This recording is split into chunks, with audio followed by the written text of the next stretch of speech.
Espacio Conexión Global RD en su canal 27 de RNN. Recuerden que nosotros hacemos análisis político de cultura y cultura general, pero sobre todo estamos pendientes del acontecer nacional. Tenemos invitados especiales, particulares, cada uno con sus personalidades, y hoy no es la excepción. Hoy nos acompaña Ogniel Ramírez, un analista político, comentarista y un hombre que tiene mucha fuerza, mucha energía para hablar y que está siempre pendiente de lo mejor para el país. Ogniel, bienvenido a Conexión Global RD.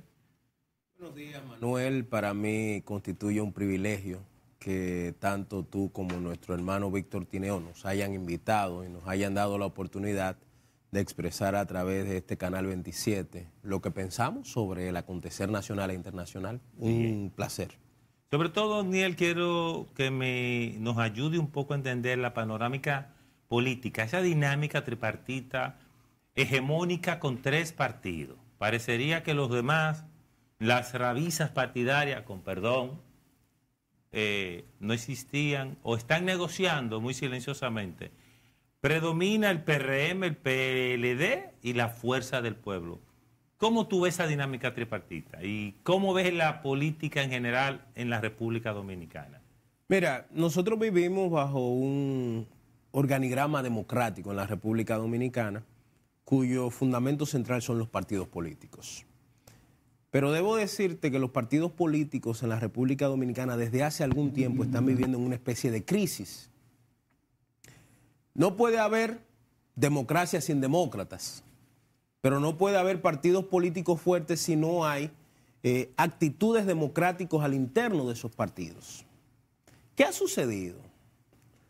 Por este panorama que en algún momento definió la teoría ostosiana sobre el pensamiento del dominicano, el dominicano es muy propenso, como lo diría Carvajal Martínez, Buellón en su lenguaje florido y bonito, el dominicano en ocasiones es muy tumbapolvo. Y eso se ve en los partidos políticos en el sentido de que la gente aparentemente deja su cabeza a la entrada de los partidos políticos. Y aunque son organizaciones democráticas donde lo lógico y lo normal es disentir, no estar de acuerdo, pero nota que cuando tú no estás de acuerdo en los partidos políticos te sacan, te vetan, no, este tipo es peligroso, este tipo es problemático, este tipo no va con la lógica. ¿La lógica cuál es? Que en los partidos políticos y por tanto en el país, porque es un reflejo de lo que pasa en los partidos políticos con el Estado, cuando tú decides no criticar o no decir lo que está bien y lo que está mal en tu partido político, cuando llegas al Estado sucede lo mismo. El PRM llegó al gobierno con una tarea central: fin de la corrupción, fin de la impunidad. Esa es su tarea, su promesa principal. Luis puede no bajar los precios, Luis puede no acabar con la delincuencia, que por cierto no está acabando. Luis puede no hacer muchas cosas. Ahora, su principal tema en resolver es el tema de la corrupción y de la impunidad. ¿Qué ha sucedido? Para que vayamos desmontando partido por partido.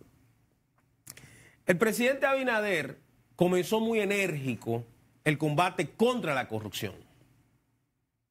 Sin embargo, a medida que fueron pasando los días, se veían una especie de acuerdos entre partidos del pasado y el partido del gobierno.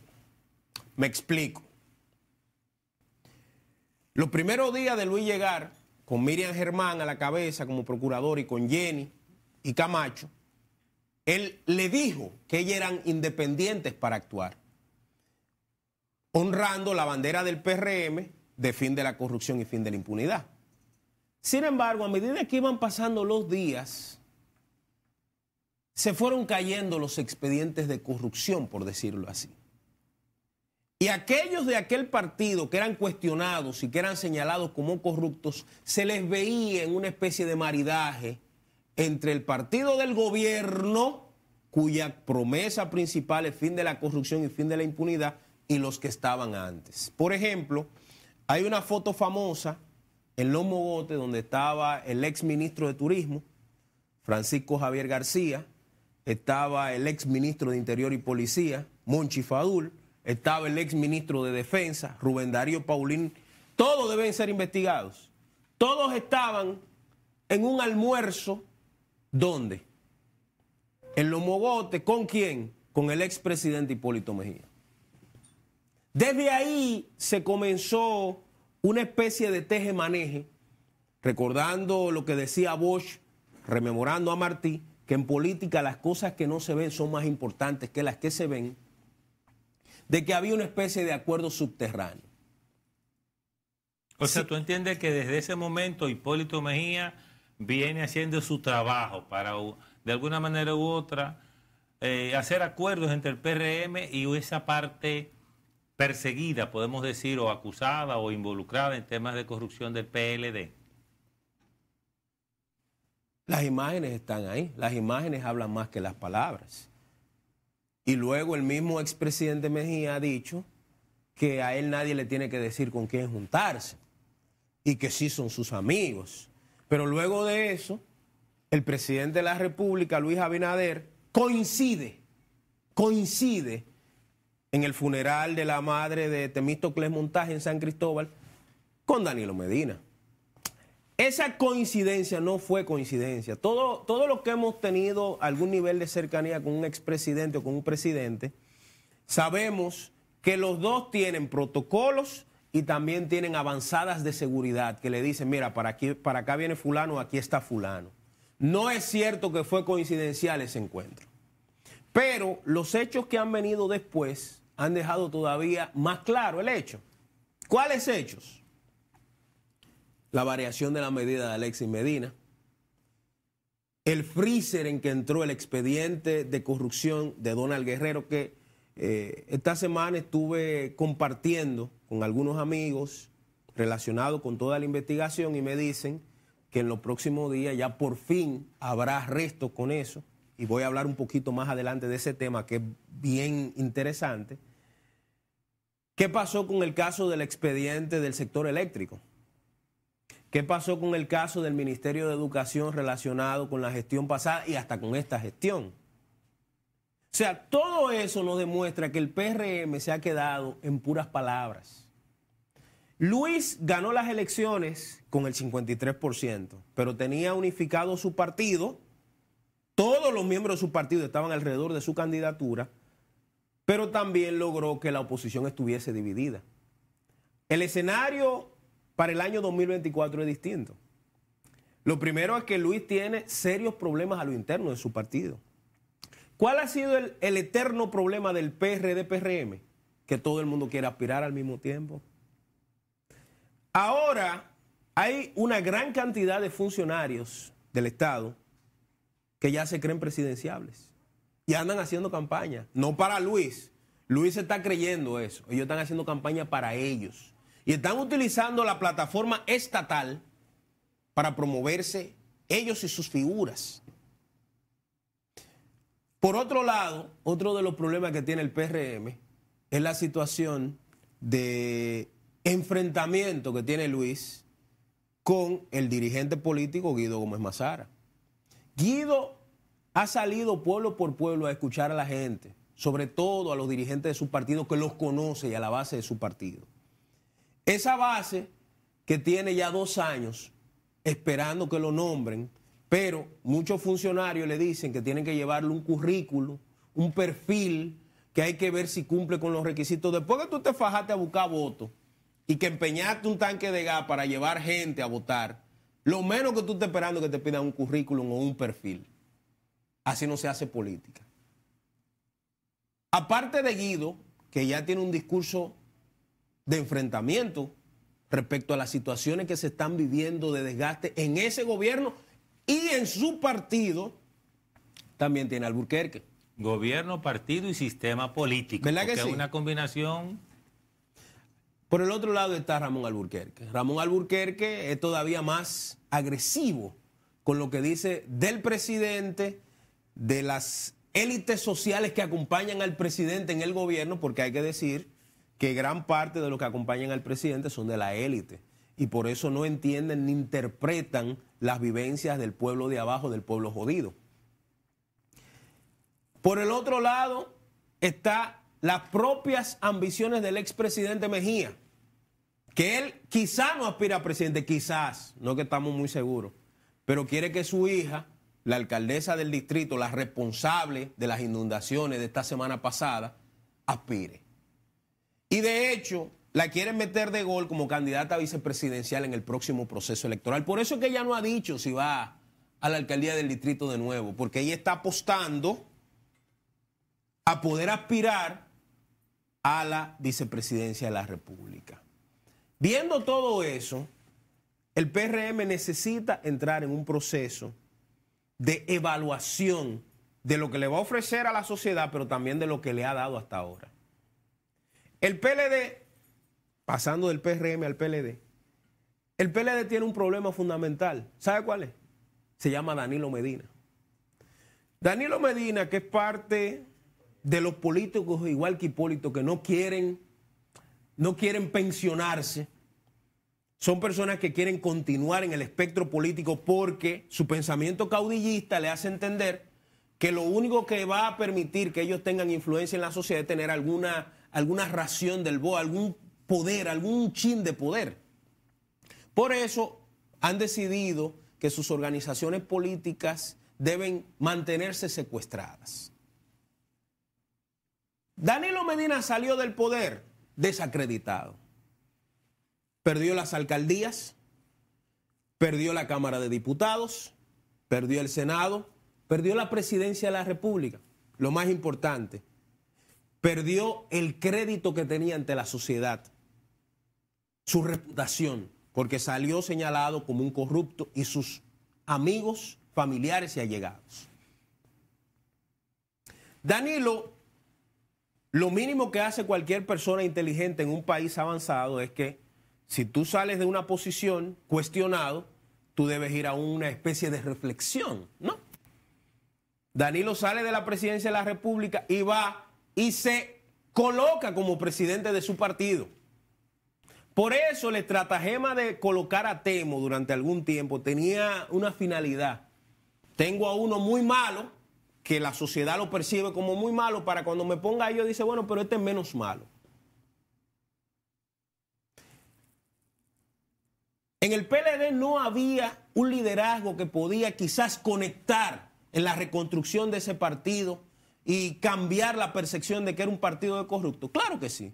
Pues ahí estaba Juan Ariel Jiménez, ahí estaba José Dantes, ahí estaba Johnny Pujol, ¿qué se llama? Johnny Pujol. Muchísimos jóvenes, Karen Ricardo, muchísimos jóvenes que no representaban lo que era la corrupción de ese comité político desacreditado. Pero ¿qué pasaba? Si Danilo perdía su poder, el mundo se iba a acabar. Tú dejaste fuera a alguien que dentro de lo que ha demostrado en su trabajo político, Rafael Paz, que en ese momento todavía estaba dentro del PLD. Ese no es político, ese está ahí enganchado igual en la Fuerza del Pueblo, ese no sabe ni en qué pie está parado. Pero se le percibe un político político activo. Un carajo que le regalaron una vaina y le regalaron un puesto, pero ese no sabe de política. Ese no sabe, ese es un fenómeno que le regalaron una posición en ese partido, por eso salió así. Y donde Leonel le regalaron otra posición. Pero políticamente no sabe la diferencia de su mano derecha ni de su izquierda. Entonces, pero bien. ¿Decías del PLD? Entonces, el PLD no pudo entender el fenómeno que estaba viviendo. Mira, la ley electoral estipula que luego que ha pasado un proceso de votación, tú ganaste o perdiste, tú tienes que abocarte a una reflexión y a un análisis. Sentarte y decir, miren, nosotros perdimos. ¿Por qué perdimos? Por esto, por esto, por esto. ¿Por qué renunció David Cameron como primer ministro en Inglaterra? Las votaciones del Brexit, el tipo entendía que Inglaterra tenía que mantenerse en la Unión Europea, pero Inglaterra votó en contra de él. ¿Qué hizo él? No, yo renuncio, porque mi pueblo me ganó. Y se fue tranquilito. ¿Cuál es el problema de los políticos locales? Que no quieren renunciar, Manuel, ni que pierdan, ni que lo hagan mal, porque los partidos políticos son instrumentos de ellos y de sus familias. Entonces, el PLD pasó eso, Danilo lo derrotaron y fue al PLD. No, puede construirse o reconstruirse una casa con una persona que ha demostrado que es un ingeniero fracasado. No, se supone que tú tienes que buscar una persona que tenga otro tipo de concepción. Danilo continuó dirigiendo el PLD y los resultados están ahí. La renuncia de Julio César Valentín es parte de la política vieja. Yo quiero, Niel, que tú me permitas ir a una pausa comercial y al volver tratemos el tema de Julio César Valentín y el de Abel, dentro del contexto de todo lo que tú estás señalando sobre el PLD. Volvemos en breve.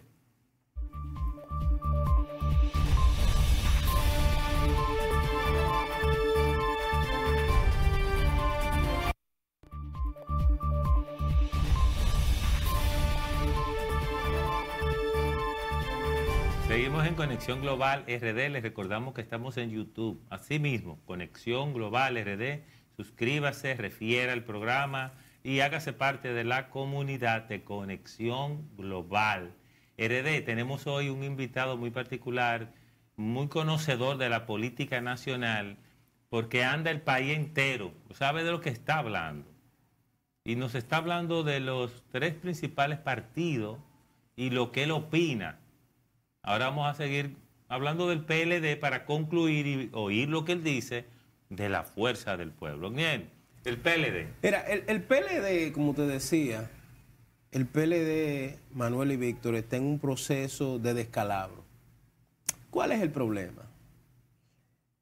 Cuando tú vas al médico, que estás enfermo, el médico no te pone una medicina de inmediato, él te manda a hacer análisis. Dice en el campo de mi papá, te manda a hacer análisis. Hágase análisis, vaya. Y te dice, vamos a chequear cómo está el colesterol, cómo está esto, cómo está lo otro. Ese análisis te permite construir la medicina idónea para sanarte y estar en buen estado. El PLD le falta eso. Le falta analizarse, pero un análisis serio que le permita ver dónde está fallando. Lo que pasó con Julio César Valentín, y volvemos otra vez a Bosch, de las cosas que no se ven en política, es un reflejo de los acuerdos subterráneos que existen en ese partido con el partido de gobierno. Repito, los acuerdos subterráneos que existen en ese partido con el partido del gobierno. ¿Ese es un acuerdo del PLD y el PRM? Sí, de la cúpula. De la cúpula de ambos partidos. Claro, claro. ¿Por qué yo digo eso? ¿Quién es Julio César Valentín? Julio César Valentín es el senador que aparece en el expediente de Odebrecht en la página 14, señalado como el senador que recibió coimas por la aprobación de Punta Catalina. Recuerden que Punta Catalina, que es un generador eléctrico, desde que nació con serias irregularidades y con cuestionamientos. Parte de lo que te decía en el bloque anterior sobre lo que se debe corregir y sobre lo que el gobierno no ha corregido, sobre la situación de la corrupción, era precisamente la investigación de Punta Catalina. Y el candidato en ese momento, hoy presidente, no decía que había más de $1.000 millones en sobrevaluación en esa planta. ¿Qué pasó con el ministro de Energía y Minas, Antonio Almonte, Tonito, que era muy amigo mío hasta que yo tuve que hacerlo, decir algunas cosas de las mentiras que hablaba, y se puso guapito, pero a mí no me importa eso? ¿Qué pasó con la auditoría? ¿Dónde está? ¿Cuántos millones se fueron? ¿Por cuánto nos salió la planta? ¿Está bien hecha? Nada de eso se está hablando, ni se va a hablar. ¿Nos podemos olvidar entonces de Punta Catalina y sus efectos económicos? Ya lo han olvidado. Hay un amigo mío en la dirección de Punta Catalina, que es Celso Marrancini, que se ufana con decir que Punta Catalina está haciendo un gran trabajo, pero no nos dice lo que carajo queremos conocer. Si hubo o no hubo corrupción, ¿dónde están las auditorías? Que es lo que el pueblo quiere saber, no me meta cuento.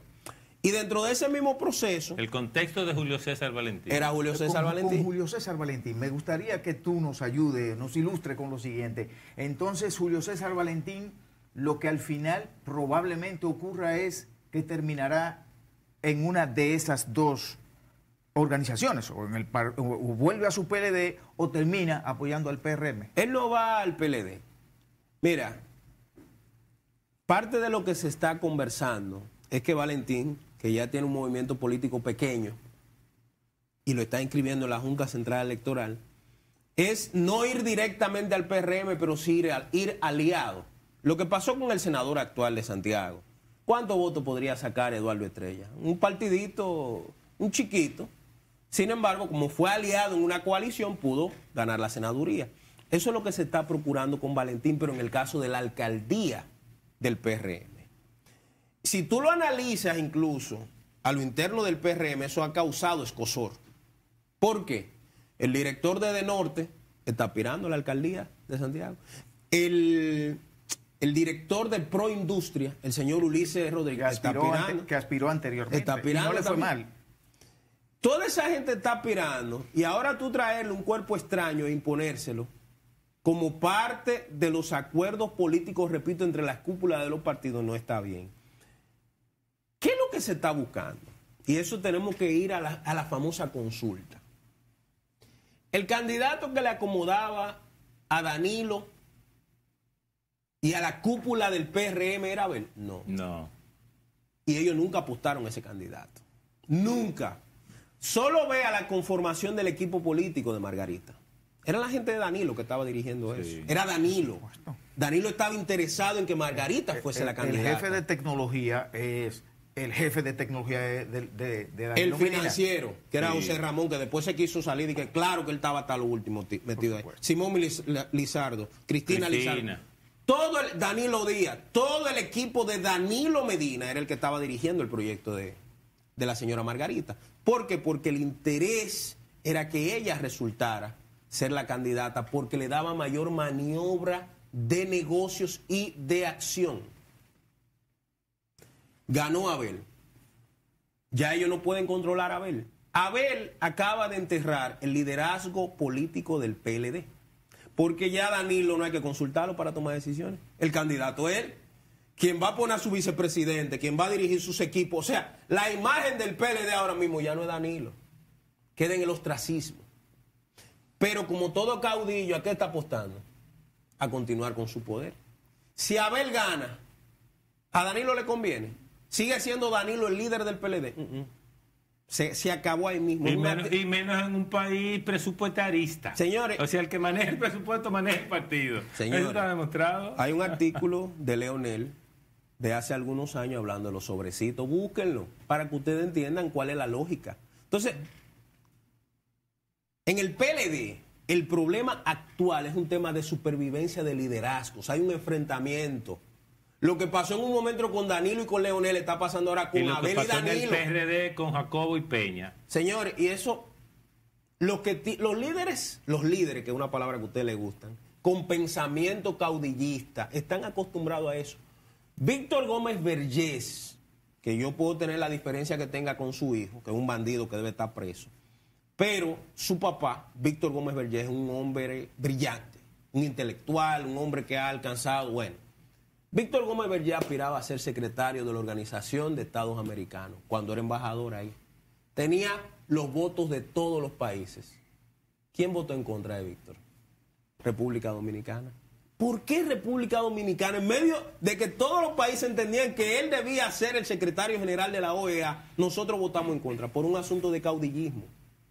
Balaguer decía, este muchachito, si yo lo apoyo, si yo voto por él, ahorita me quita la presidencia. Votó en contra. Ogniel, esto es televisión y el tiempo siempre va en contra.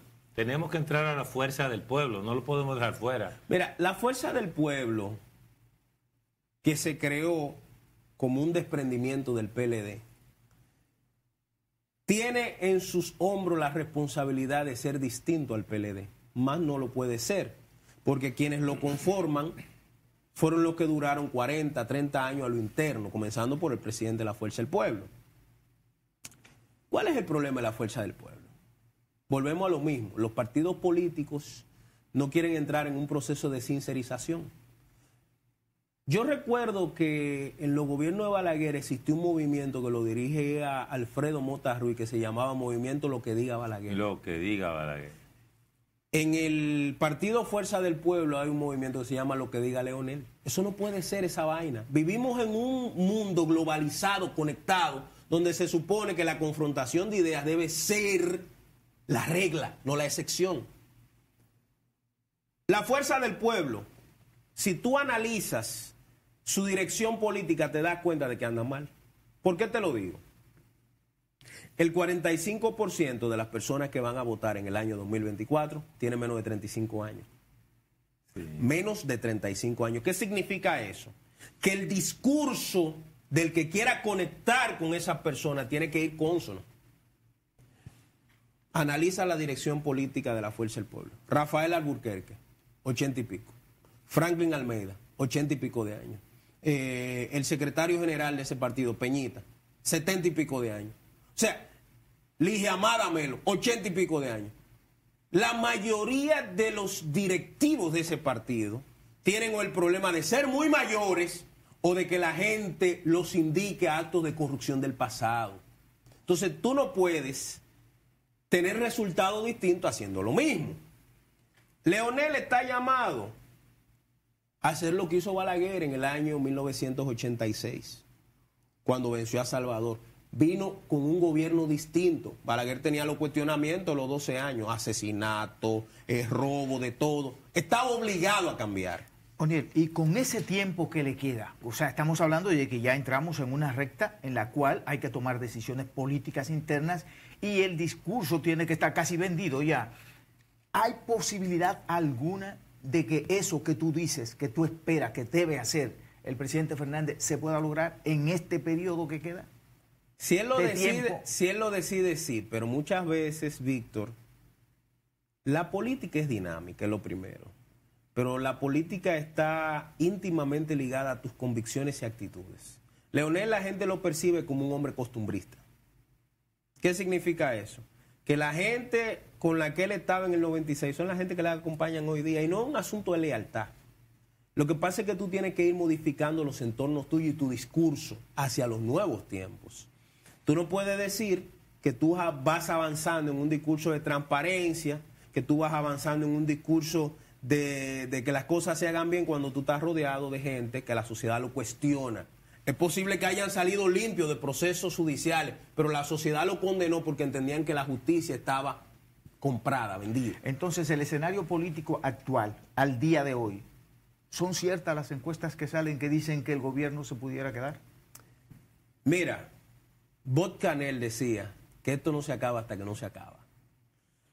Hay un problema, Víctor, y mi trabajo, que es precisamente mercadeo, yo no puedo venir y decirte que las encuestas no sirven. Sería un error. Ahora bien, el problema es que las encuestas en República Dominicana han estado siendo utilizadas como instrumentos para manipular a la sociedad. Es cierto que Luis tiene 60% de aprobación, eso es mentira.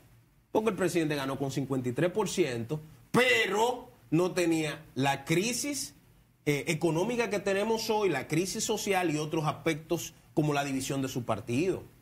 No es cierto que tiene ese 60%, pero la sociedad le venden eso a través de medios pagados y en muchísimos sitios. La fuerza del pueblo, es cierto que está tan grande como dicen, no, necesita al PLD para construir una lógica de alianza que pueda llevarle a competir con el gobierno. Nadie gana en primera vuelta, eso es lo primero, Víctor. Nadie tiene los números aquí para ganar en primera vuelta. Y estamos en un escenario... Nadie, ni siquiera el gobierno. Ni el gobierno. Nadie gana en primera vuelta, eso no es cierto. Eso no es cierto. El escenario político dominicano está muy convulso. Y cada día que pasa, te voy a poner un caso sencillo. El gobierno tiene ahora mismo un talón de Aquiles que si no lo resuelve, va a ser difícil presentarse ante el electorado porque decía Albert Einstein que es más fácil tú cambiar el curso de una molécula que cambiar la percepción de la sociedad. ¿Qué está pensando la gente hoy? Por ejemplo, que el tema de la inseguridad le ganó al Estado Dominicano. Señores, abran las redes sociales, cojan su celular y busquen Twitter. Si no hay 200 imágenes de gente que lo están atracando, que lo están secuestrando, que han matado, que esto, que lo otro, que cuídense de esto, que te mandan un mensaje. Estamos en una suerte de histeria colectiva por el tema de la delincuencia. Y el tema de los desaparecidos. El tema de los desaparecidos, que ha sido un nuevo elemento. Pero hay un tema que no se habla, Víctor y Manuel, y es el tema de los fraudes electrónicos, los famosos chiperos. El gobierno norteamericano en la pandemia tuvo que venir a buscar un grupo de tigres que habían aquí estafando a norteamericanos. Pero así como lo hacían allá, no lo hacen aquí. Yo el otro día estaba en un banco comercial buscando una tarjeta de crédito y a mí me llamó la atención lo siguiente. que la muchacha que me le estaba entregando me dice, no, porque usted debe, si usted quiere, pagar 350 pesos mensuales por un seguro, por si lo atracan. ¿Ustedes están entendiendo lo que yo le estoy diciendo? O sea, en vez de nosotros crear las condiciones para que los ciudadanos puedan andar tranquilos, estamos creando las condiciones por si acaso te pasa algo. Entonces, Ogniel, si la realidad política de que las elecciones fueran hoy, ¿qué números tú ves? Si fueran hoy, evidentemente nadie gana en primera vuelta. Esa es mi primera apreciación. ¿Qué número tú le das al PRM, el PLD? Así sabemos la fuerza del pueblo, sabemos que no somos magos, pero eres mercadólogo y conoces algunos puntos. Si las variables que hoy se están jugando se juegan en el 2024, ¿qué números tendrían? El gobierno no tiene más de un 40%. Eso es lo primero. Yo recibí una encuesta hace 2 semanas de la circunscripción 3, por ejemplo. La circunscripción 3 es... la más poblada. Gualey, Guachupita, sí, Guandula, es que más gente hay. Esa marca el rumbo. El gobierno tenía ahí un 14%. Eso corresponde a 7 provincias. Ya con eso te digo todo. Por eso le digo que una cosa es tú manipular la percepción de la sociedad y otra cosa es la realidad. Y te puse los casos, o uno de los casos por lo que la gente está indignada, el tema de la delincuencia y el tema de la inmigración. Sí, el tema haitiano. Yo decía en mi programa el jueves en la noche que yo me enteré de un secuestro express que hicieron en la Avenida Ecológica, que las imágenes están por ahí. Yo me enteré. ¿Tú sabes por qué? Por la cuenta de Twitter de la ex primera dama haitiana, Michelle Duvalier, que vive en Francia. Ella sube alarmada lo que está pasando en la Avenida Ecológica y dice que parte de lo que le preocupó es que quienes supuestamente perpetraron el secuestro tenían acento haitiano. O sea, nosotros aparte de que tenemos un desborde de la delincuencia, ahora estamos importando delincuentes aquí. Y no quiero que me vean como xenófobo porque yo lo que soy es prieto. Mi tema no es con los haitianos, nada de eso. Pero cuando tú ves todos esos detalles, situación económica, lo que está pasando con la delincuencia, el problema del servicio eléctrico, la gente está enojada porque la tarifa eléctrica está desbordada. Y es un tema de información del gobierno. Es un tema de información. Pero como no se lo informan, la gente asume que tú me estás subiendo sin razón la energía eléctrica y no me está dando tampoco lo que yo te estoy pagando. ¿Qué está pasando también con la situación de la corrupción a lo interno del gobierno, que es otro de los discursos? Señores, aquí no... ¿Tú sabes cuánto dinero manejó el ex ministro de Educación, Roberto Furcal? 577 mil millones de pesos. Y dice el ministro actual, el doctor Ángel Hernández, que no hay butaca para sentar a los muchachos. Entonces, todas esas variables, el gobierno tiene que trabajar con esas si se quiere presentar a la reelección. No es diciendo que tú estás mejor valorado y que esto es culpa del pasado. Ese discurso es un discurso de campaña. Señores, si nos llevamos de los discursos de campaña, Gonzalo Torres debió ser presidente. Segunda vuelta, Ogniel. ¿Tú ves una unión del PLD y la Fuerza del Pueblo con Leonel, Abel, contra el PRM? No, pero Manuel, antes que nos diga, ¿qué pasa entonces con la posible segundo lugar, con el posible segundo lugar? Eso mismo. Porque en primer lugar, de acuerdo a lo que tú dices, 40 ya es el primer lugar. ¿Quién quedaría probablemente en un segundo lugar? Que es el importantísimo en estos momentos. Mira, a nivel de estructuras nacionales, el PLD es un partido muy fuerte, para que no nos llamemos engaño. En este momento está en tercer lugar, en este momento. Sin embargo, su candidato, Abel Martínez, cambia totalmente el espectro político, porque le está yendo provincia por provincia donde los PLDistas que están ahí y vendiéndole una esperanza para que ellos puedan, repito, volver a tener los sobrecitos. Entonces, el desempeño de Abel de aquí al año 2024 podría cambiar el panorama político. Podría quedar él en segundo lugar, como podría quedar Leonel en segundo lugar. Eso depende de la dinámica de trabajo. En este momento las encuestas dicen que el líder de la oposición es Leonel. En este momento. Y si en este momento fueran las elecciones, entonces muy probablemente en segundo lugar, como líder de oposición, quedaría Leonel. Exacto. Bien, vamos a un tercer bloque y último, con Obniel Ramírez. Les recuerdo que Víctor Tineo, que no había podido participar del primer bloque, entró al segundo bloque y aquí está trabajando conmigo porque siempre quiere cumplir. Gracias por estar con Conexión Global RD. Volvemos en breve.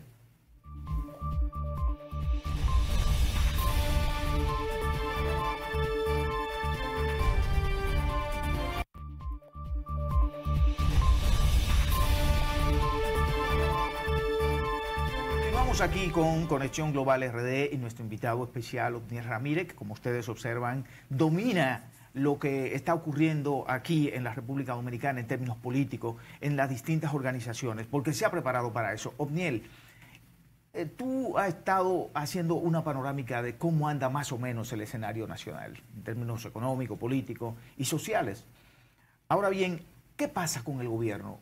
¿Cómo tú ves al gobierno del presidente Luis Abinader a 2 años de haber ganado las elecciones? ¿Cómo tú ves su gestión? El gobierno, te voy a decir la realidad, el gobierno tiene notas buenas en muchas cosas y tiene notas pésimas en otras. Si tú analizas la situación de la vacunación, yo pienso que es uno de los grandes logros de este gobierno. El presidente asumió sin banderías políticas el tema y dijo hay que vacunar a la sociedad. Y le dio para adelante, no importa el costo que tuvo, ni tampoco lo que dijo nadie. Y eso fue bueno, porque al final, dice Thomas Hobbes en su libro El Leviatán, que los pueblos son monstruos sin cabezas. O sea, al final, en esta democracia representativa, quien debe decidir eres tú, que te pusieron para decidir, tú eres el presidente.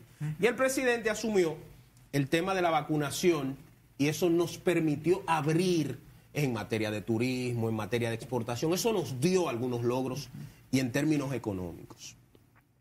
El gobierno, el presidente ha tratado de que la situación de transparencia sea un gran esfuerzo. Lo que pasa es que eso no puede ser mucho esfuerzo, sino tiene que verse en trabajo real.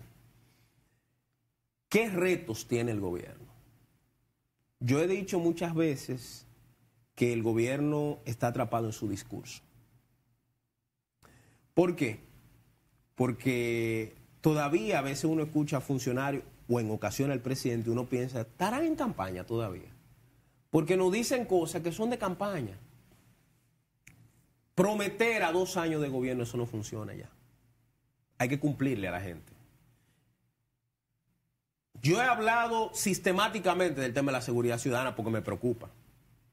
Porque uno no puede andar en las calles asustado o armado pensando que el que se le pegue es para atracarlo o para secuestrarle a un muchacho. No, no. Miren qué está sucediendo, mis amigos. La seguridad ciudadana fue una de las promesas que Luis hizo en la campaña. Luis decía que de él llegar a la presidencia en 6 meses, el 50% de la delincuencia se reduciría en 6 meses. Y mucha gente le decía, eso no es osado. O sea, no es un riesgo tú decir algo así. No, no, no, yo tengo un plan. 2 años y 3 meses después de asumir el control del Estado Dominicano, estamos en excusas. El ministro del Interior, el señor Chu Vázquez, a veces uno no sabe si es un mal cómico o es un funcionario público. Porque da declaraciones no solo risibles, sino que dejan en ridículo al gobierno. Tú decirle a la población que tú no puedes ponerle un policía en cada casa, la gente no te está diciendo que le ponga un policía en cada casa y que le resuelve el tema de la criminalidad. Obniel, no te me vayas de ahí, pero ¿y qué pasa con el jefe de la policía? Porque antes esos golpes se le pegaban al jefe de la policía, pero ahora se le están pegando al ministro del Interior. ¿Qué es lo que está pasando? Porque estamos aprendiendo. El responsable de la seguridad interna del país es el ministro de Interior y Policía, no el jefe de la policía. El jefe de la policía es el que hace el plan operativo, el que ejecuta el plan operativo, que le entrega el ministro de Interior. El plan mío es te lo entrega y tú lo haces. Es como el ingeniero y el maestro constructor. Aquí se interpreta al revés. Exacto. Aquí se cree que el director de la policía es el que tiene que crear la estructura, porque no lo hemos entendido. De hecho, el ministro del Interior hace como 2 semanas de unas declaraciones que a mí me dicen que provocaron que el director de la policía fuera donde el presidente y pusiera su renuncia. Y el presidente, no, espérese. No. Porque el ministro de Interior dijo que él no era general. Y Sí. que él no era el responsable. Claro que tú eres el responsable. De hecho, quien traza la política de seguridad en el país y la política migratoria, el ministro de Interior y Policía. Por eso, en las dos direcciones estamos mal. Porque la persona que maneja el tema no tiene la preparación, para llamarlo de alguna forma, de manejar un asunto tan delicado. Por eso ustedes ven que el tema de los haitianos se ha desbordado. El jefe de la Dirección de Migración es el ministro de Interior y Policía. El jefe del director de la policía es el ministro de Interior y Policía. Pero si tú no me das un plan para ejecutar, ¿qué yo puedo hacer? Yo hago lo que yo pueda. Yo hago lo que me salga de la cabeza. Yo trato... Y miren el problema aquí. Nosotros tenemos una policía que es una policía reactiva y no preventiva. Pero no es la policía, es el Estado como tal. En la calle 5 del sector Buenavista están atracando. ¿Qué debe hacer el Estado como tal? Para que ustedes vean que no es un tema simplemente de la policía. Bueno, en la calle 5 hay mucha oscuridad. Viene el ministro de Interior y le manda una carta al director de Norte, de Sur, qué sé yo. Le dice, mira, hay que poner una lámpara en la calle 5 porque debajo del palo están atracando gente porque está oscuro. Primera medida, alumbrar eso. Segundo, en el levantamiento que hicieron, se dieron cuenta de que esa callecita está mala y por eso los vehículos tienen que ir al paso y los delincuentes aprovechan. ¿Qué tú haces? Llama al ministro de Obras Públicas. Mira, yo necesito que tú me asfaltes la calle 5 para que cuando la gente pase por ahí más rápido. Tercero, tú agarras y dices, vamos a hacer un levantamiento de los jóvenes que en la calle 5 tienen trabajo. Nosotros tenemos 900,000 jóvenes que ni trabajan ni estudian aquí. ¿A dónde tú lo estás mandando? A que atraquen y arranquen cabeza. Porque si tú no sabes ni siquiera en qué están, ni le proporciona las herramientas para que salgan de ahí, ¿qué tú crees que va a pasar? Entonces, el tercer elemento, tú mandas al PROPET para que haga ese levantamiento y lo mande al Infoté, hace un cursito, una vaina y lo integre a bávaros a que vayan a los hoteles a trabajar. Nota cómo el Estado se vuelve dinámico, pero la policía ni siquiera ha intervenido, es lo que yo te he dicho. Ahora el cuarto, tú agarras y mandas una patrulla policial a hacer inteligencia de, ¿cómo se dice?, de la secreta, para saber a qué hora, quiénes son, para que la población te diga cuáles son los tigres que van a atracar la calle 5. Nota cómo el Estado se vuelve dinámico y solo te hablé de 4 aspectos. Pueden haber más. ¿Qué significa eso? Que el problema no es de la policía. El problema, la policía es parte del problema. El problema es del Estado como tal, que no ha podido construir políticas públicas adecuadas para enfrentar el flagelo de la delincuencia. O sea, podemos decir que no es ni de la policía per se, ni del ministro, quien sea que esté, sino que es un sistema que está descompuesto. Porque recuerdo... Pero el ministro es el responsable al final, porque quien debe estudiar el fenómeno de la pobreza para darle respuesta a la situación de la delincuencia es el ministro. Mira, yo recuerdo que nosotros aquí entrevistamos un ministro de allá, de Interior y Policía, uno de los directores. ¿Te acuerdas, Víctor? El director de gabinete. Y nos enseñó, nos dijo, nos explicó, inclusive con soporte, que el ministerio está desmembrado, o sea, en el sentido de que toda una serie de instituciones que deben de ser parte de ese esquema para poder hacer eso, están por su lado, incluyendo seguridad vial. Recuerdo que nos dijo que seguridad vial pertenece al ministerio. Y el 911. Y el 911. Ahora, Entonces, hay un desorden. Pero ¿quién es que está llamado a organizar el eso? ministro. Pues yo no soy ministro. Y su equipo. Yo no soy ministro. Es el que tiene la responsabilidad y le pagamos su cuarto para eso. Y se llena la boca para decir que el ministro es el que debe aparecer y decir, miren 911, miren... Seguridad vial. Vamos venga. a crear una mesa de trabajo realista, con expertos, con estadísticas, colocando tecnología de punta, porque tú no puedes ir todavía. A mí me dijo una vez Bernardo Santana Páez, que era director de la policía, bromeando, me dijo, Niel, cuando yo llegué a la policía, me llamaban a las 5 de la mañana. General, sí, dígame, respetuosamente, señor, para darle el informe de cuánto mataron anoche. A las 5 de la mañana. Coño, dice él, pero ¿y qué es lo que está pasando? El segundo día lo llama, el tercer día lo llama, un hombre que está... ¿Qué hizo él? Le digo, no, mándeme un correo electrónico y yo lo reviso. y vamos a hacer tal plataforma y tal plataforma que me permite entrar a mí cuando yo me levante a ver cuáles fueron los lugares, el tipaje, esto, lo otro, y poder construir una plataforma de trabajo. Hay que tecnificar el Estado. ¿Cuál es el problema? Que aquí nosotros todavía estamos en la edad de piedra combatiendo una delincuencia que es muy avanzada técnicamente. Señores, y los tigres ahora, como dicen en los barrios, solo están atracando en motores. A mí me llamaba alguien al programa. No, porque hay que regular los motores. Ahora salen en carro de lujo a atracar, salen en jipeta a atracar también. ¿Cuál es el problema? Que la ciudadanía necesita una policía, un Ministerio de Interior mucho más avanzado tecnológicamente para poder enfrentar las nuevas formas de los delincuentes. Porque si seguimos todavía en aquel tiempo con un revólver Enriquillo y un sargento con una barriga que le llegue aquí, no estamos avanzando. Tenemos que cambiar el espectro por algo más moderno. O'Neill, pero también la parte económica, que es muy fundamental. Sabemos que si el tema de la seguridad impacta prácticamente en todas las áreas de un gobierno y de una sociedad, pero la parte económica también resulta demasiado importante. ¿Cómo tú evalúas la parte económica del gobierno del presidente Luis Abinader? Mira, el gobierno ha tomado al día de hoy más de 20.000 millones de dólares prestados. Hay que entender el contexto en el que el gobierno tomó las riendas. La crisis del COVID-19, un país cerrado, el mundo cerrado. Luego de eso, la crisis internacional con el tema del enfrentamiento entre Ucrania y Rusia. La guerra que estamos viviendo desde hace más de 6 años, una guerra comercial entre Estados Unidos y China. Es un contexto complicado. Llegó el presidente al gobierno, lógicamente lo que se encontró no fue fácil. Pero ya han pasado 2 años.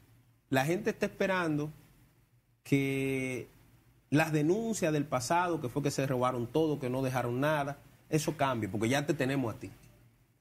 Yo escuchaba a un dirigente político el otro día en una conversación hablándome, por ejemplo, de lo que el gobierno llama el ahorro.